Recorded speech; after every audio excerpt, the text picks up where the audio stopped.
గోనెగండ్ల మండలంలో దొంగల బీభత్సం. కర్నూలు జిల్లా గోనెగండ్ల మండలంలో దొంగలు మరోసారి రెచ్చిపోయారు.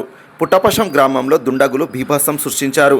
గ్రామస్తులు తెలిపిన వివరాల మేరకు భక్తికి నిలయాలైన 3 ప్రధాన దేవాలయాలను టార్గెట్ చేస్తూ భారీ చోరీకి పాల్పడ్డారు.